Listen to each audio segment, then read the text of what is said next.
Dodge City and in the territory on west. There's just one way to handle the killers and the spoilers, and that's with a U.S. Marshal and the smell of gun smoke.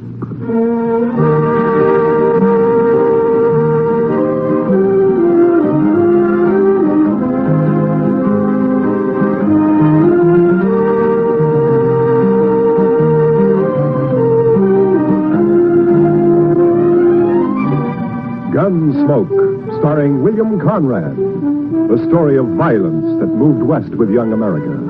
The story of a man who moved with it. Matt Dillon, United States Marshal.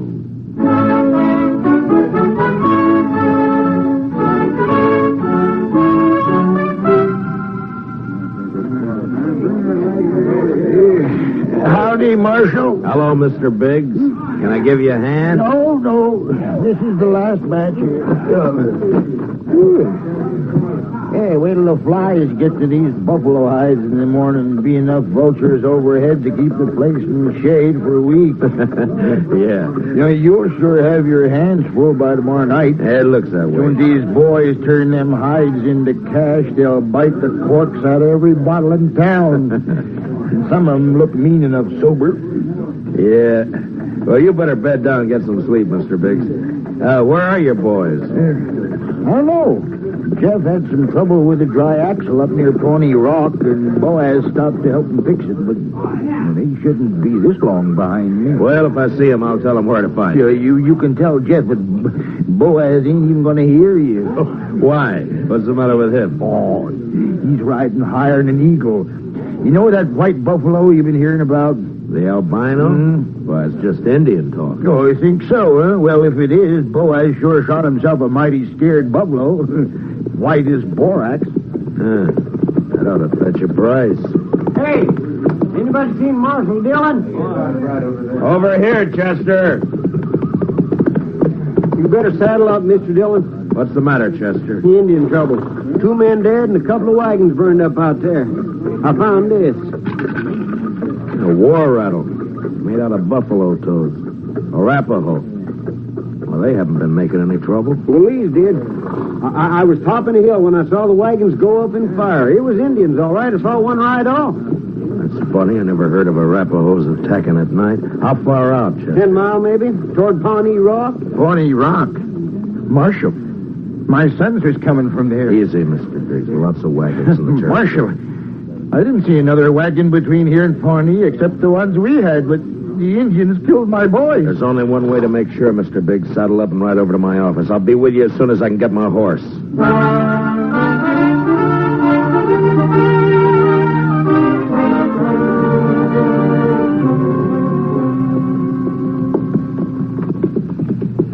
I cut back through those button willows over there when I spotted the wagons being fired. We must be close to it, then. Just over there. Right down yonder. See him? Yeah. I see him. We rode up and dismounted. The last glint of hope in Mr. Biggs' eyes died. His boys were there, all right. And it wasn't nice to see. Kill him. I'll get him first. I'll murder every redskin in the territory. We gotta bring your sons in, Mr. Biggs. You know what the morning's gonna be like. You don't want to leave them out here. Now, come on. Hey, look. Down there by the stream. Yeah, 4 of them. And they're not saddle horses. Mr. Biggs. Mr. Biggs. You recognize those horses down there? Yeah. I know them. Teams belong to Boaz and Jeff. The Indians must cut them loose from the wagons before they fired. Doesn't that seem curious to you, Chester? In what way, Mr. Dillon? Why didn't they take the horses with them? Yeah. What are you thinking, Marshal? No burned hides in those wagons. So they stole them. Yeah, they stole them. But Boaz and Jeff both have their rifles there beside them, and the horses are left behind, too. Horses and guns are the first things Indians would go for. What are you looking for, Mr. Dillon? Those buffalo hides weren't carried off without wagons. Yeah, here. Marks the 2 other wagons here, and they're fresh. I didn't see any other wagons, only these. Well, they'd finished and gone before you got here, Chester. Well, yeah, but I'd have caught up to any wagons on the trail to Dodge. Did you go by regular trail? Well, no, I figured the Indian I saw wasn't alone. I didn't want to get bushwhacked further on. You didn't see any Indian, Chester. But Mr. Dillon, just as plain No Indian would leave guns and horses. This job was done by white men. It didn't take anything that could be recognized or identified. You mean somebody's in Dodge by now? With the hides my boys worked and sweated to get? I'm afraid so, Mr. Biggs. No, there'd be more than 300 buffalo hunters there by morning. Could be any of them. We'll find the right ones. Oh, how? The albino. Whoever killed your sons will have that white buffalo hide.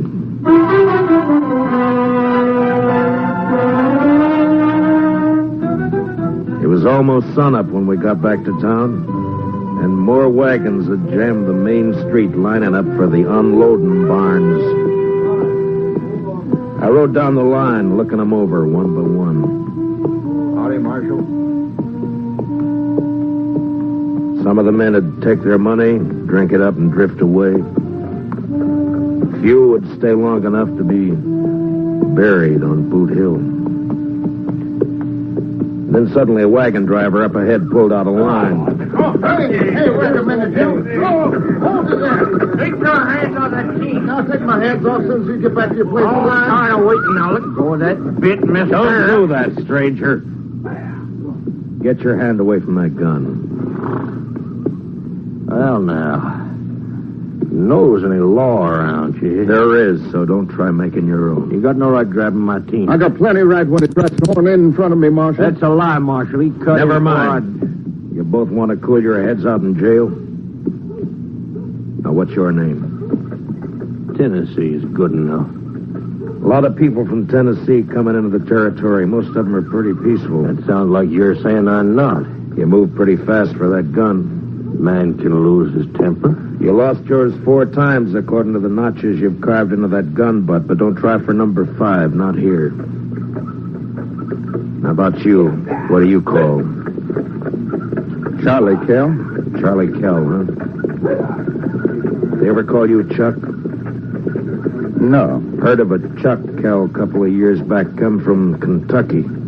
not me. Man I heard about was a gunfighter, so he never wore gloves. See, you don't either. It's pretty rough on the hands. Thanks, Marshal. I'll make sure to take better care of them. Yeah, do that. I'll be around a while, Marshal. Maybe we can have another talk. Anytime.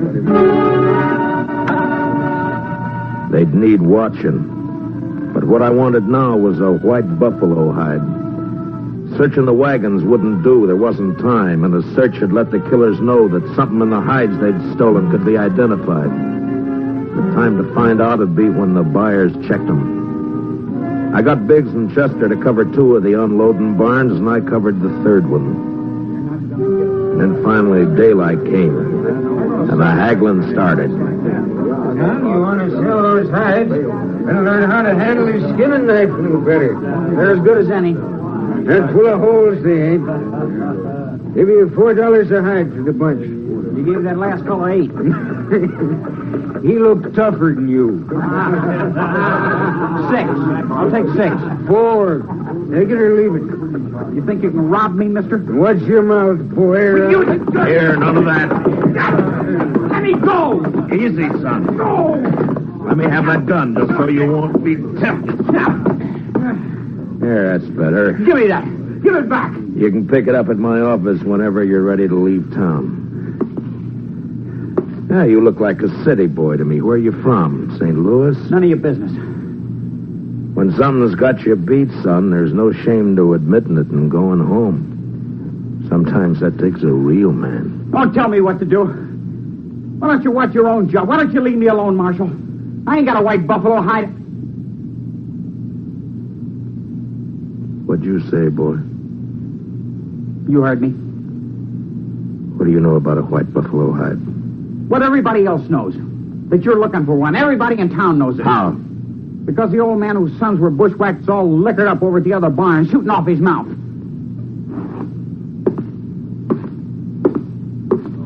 Don't go away mad, Marshal.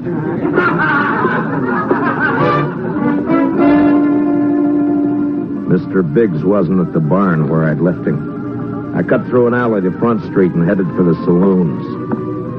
I never got to him. Mr. Dillon? Mr. Dillon? What's the matter, Chester?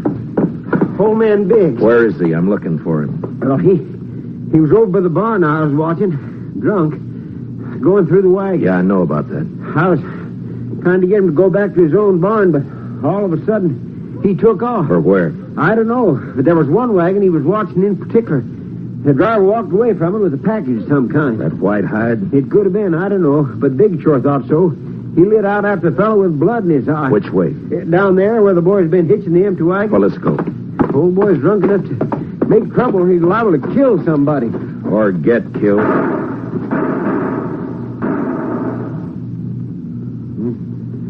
Too late, Mr. Dillon. Yeah. It came from there behind that row of wagons. You stay here, Chester. Be careful, Mr. Dillon. When I rounded the corner wagon, Mr. Biggs was sprawled across a wagon tongue, his eyes dead and open, staring at the ground. And standing over him was Tennessee, a smile on his face, and his gun extended to me butt first. Looks like I'm in mighty trouble, Marshal. He's dead, Tennessee. That's more than a mite. You take my gun for a while. You mean until after you hang? Wasn't figuring to be that serious.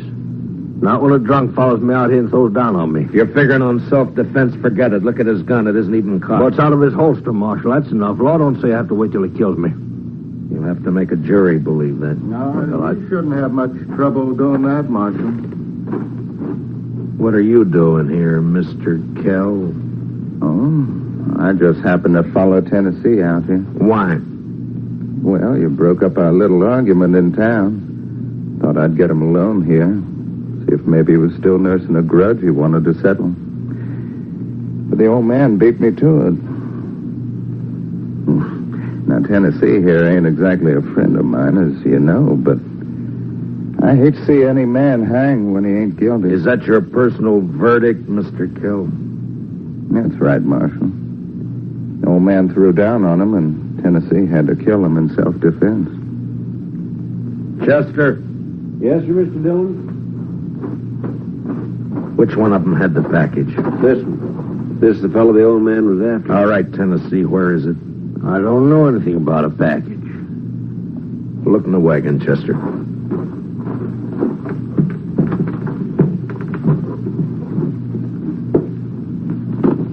See anything? Nothing here. I reckon you can give my gun back to me now.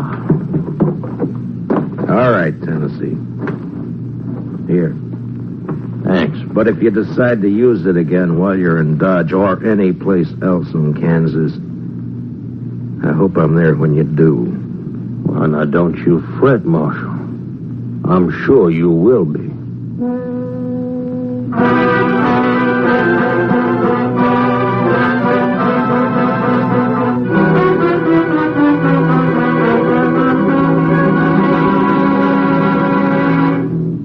We will return for the second act of Gunsmoke in just a moment. But first, action, excitement, thrills. That's Gangbusters.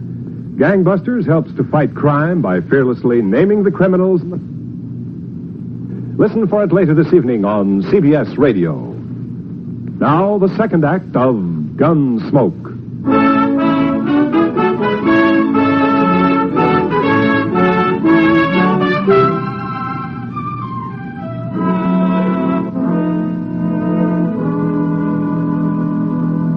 Just before sundown, we buried old man Biggs and his two sons up on Boot Hill. By the time the service was over and I rode down, darkness had fallen, Everything was going full blast. The town was roaring. Seemed like a good man, old Biggs. He was, Chester. So were his boys. Yeah, but there are too many men like Tennessee and Cal coming in, Mr. Dillon. They won't last, Chester. They'll keep coming, but they won't last. They'll take a gun and go against a man, but they won't sweat. They won't take root and build. We still gonna look for that hide? Yeah. Or just what do you want me to do, Mr. Dillon? Tennessee and Kell will be in town, but their wagons are back there with the other empties. Ride back and look them over. Well, they might have had somebody carry that package off for them. It might be, but they don't seem like partners, Mr. Dillon. From what I heard, you stopped them from gunfighting. Took more than one man to kill the Biggs boys, and more than one man and more than one wagon to cart the hides in. Well, you mean they staged that trouble just for you?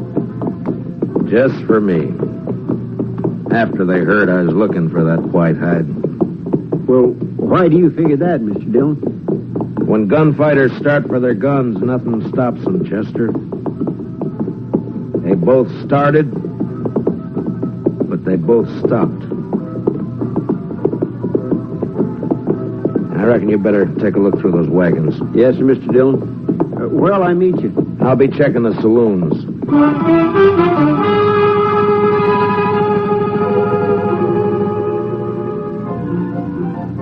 One by one, I made the stops. The Long Branch, the Alafraganza, the Texas Trail.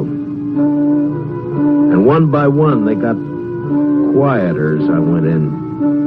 As though each place was holding its breath, waiting for something to happen. The last place was a Mexican hangout. A long, dark walk.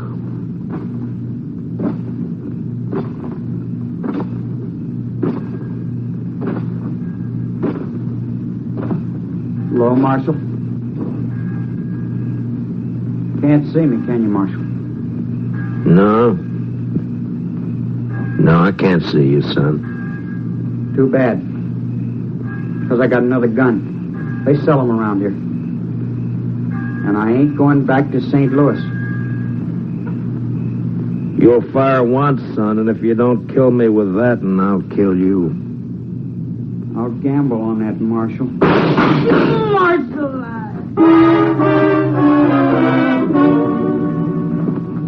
He lurched from the shadows into the street, staggered, and fell.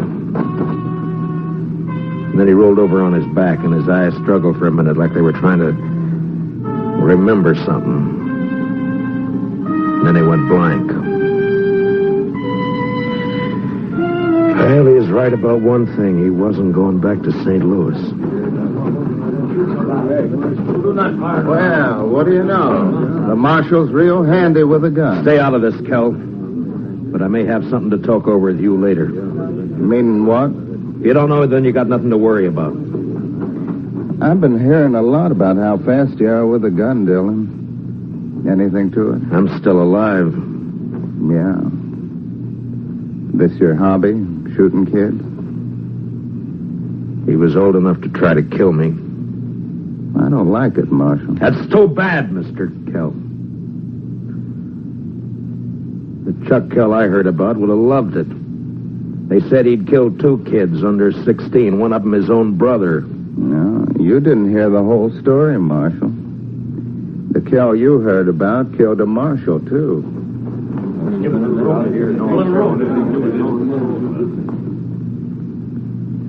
You made the bid, Mr. Kell. You got a gun. Use it or I'll take it away from you. Come and get it. Anytime. Here it is.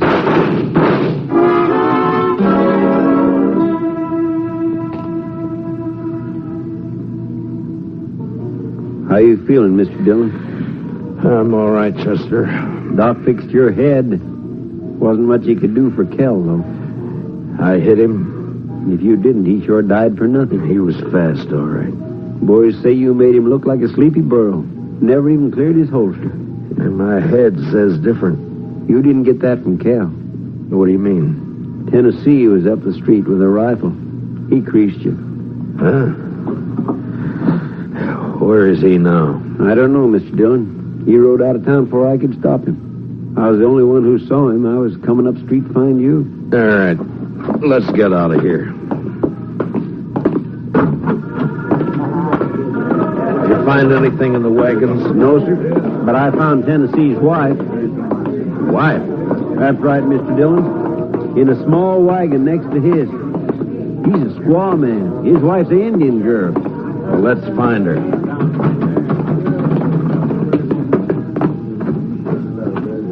All right, Chester. Which way? Edge of town, Mr. Dillon. Well, let's go.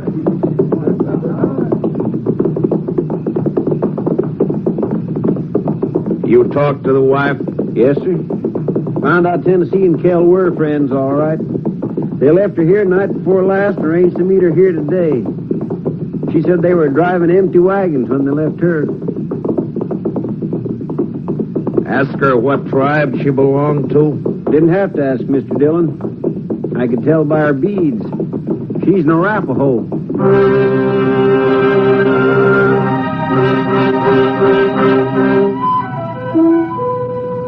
She was there, all right. Crouched by the wheel of a wagon. Her face was bloody, and she stared into a small campfire, rocking back and forth without a sound. She wasn't beat up when I left her, Mr. Dillon. Where's your husband? He gone. Gone where? He gone. Tell me which way he went, and I'll bring him back to you. No. You lawman. Your husband had a white buffalo hide, didn't he? Tell me. No. Other man killed white buffalo. Then your husband took the hide away from him? He buy. He buy hide. He didn't buy him. He killed 2 men to get him. He killed with Indian paint on his face. He left an Arapaho war rattle. He wants the blame to come to your people. If the white men think the Arapahoes are on the warpath, the soldiers will come. No. Arapaho. Peaceful. Where's the white hide? What'd your husband do with it? He tell me. Bury it Where? Where's it buried? there. Back there. By tree. Go dig it up, Chester. Then stay with her till I get back. You going after him, Mr. Dillon? As soon as she tells me which way. All right, Mr. Dillon. You're white man. No good. Now tell me which way he went. You let him go. He not come back. I can't let him go. If I do, the soldiers will come after your people. He beat you, and he ran away from you. Now he'll bring death to your tribe unless I get him. Where did he go?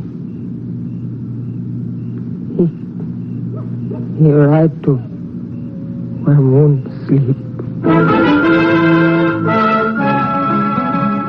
I rode east. Tennessee had about an hour's start, but I figured to make up most of that before sunrise. The prairie was open and flat except for an occasional roll, and the Arkansas River would keep him from cutting south. His best bet for a fresh horse would be Kinsley, and I rode hard for it. It was just turning daylight when I rode in.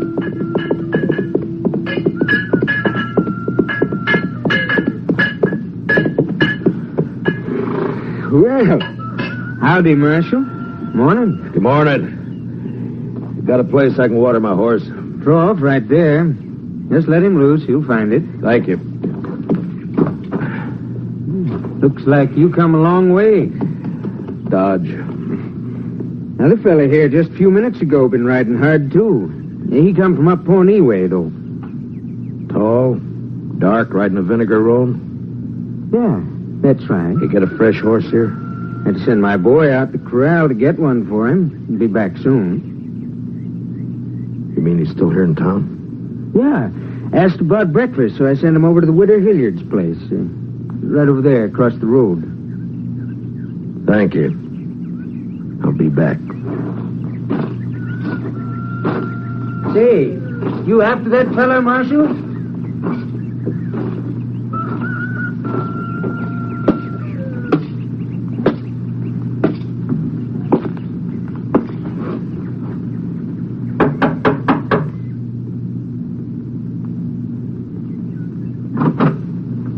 Yes? Understand you're serving breakfast, ma'am. Why, sure thing, Marshal.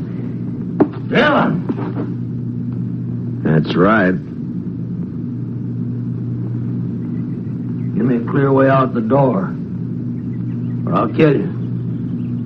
Come by me, Tennessee. I'll come shooting. That's all right.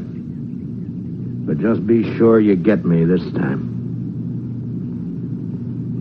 Why, you...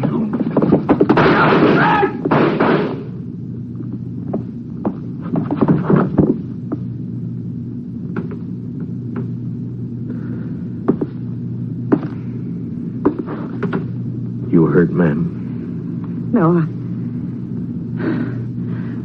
I'm all right, Marshal. He looks kind of dead. Yeah. Bad one, huh? Yes'm. Gunfighter. Thief. Killer. What's your name, Marshal? Dillon, ma'am. Matt Dillon. I'm sorry about Marshal. When my husband brought me out here 15 years ago, Indians burned this place down 3 times. I'm used to killing. You want to carry him out? I'll go fix you that breakfast.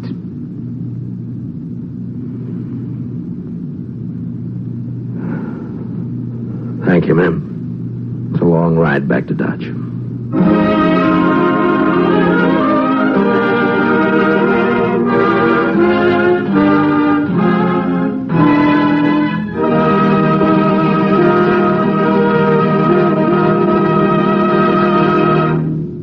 Gunsmoke, transcribed under the direction of Norman MacDonald, stars William Conrad as Matt Dillon, U.S. Marshal. Tonight's story was specially written for Gunsmoke by Joel Murcott, with music composed and conducted by Rex Corey. Featured in tonight's cast were Stan Waxman, John Daner, and Larry Dobkin, with Sam Edwards, Lillian Baeff, Tom Holland, and Mary Lansing. Parley Bayer is Chester. Join us again next week as Matt Dillon, U.S. Marshal, fights to bring law and order out of the wild violence of the West in Gunsmoke.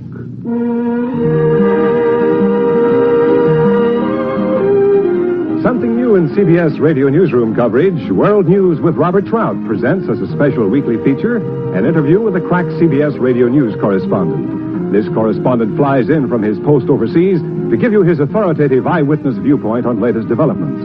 Tomorrow afternoon on most of these same stations, World News with Robert Trout. This is Clarence Cassell speaking.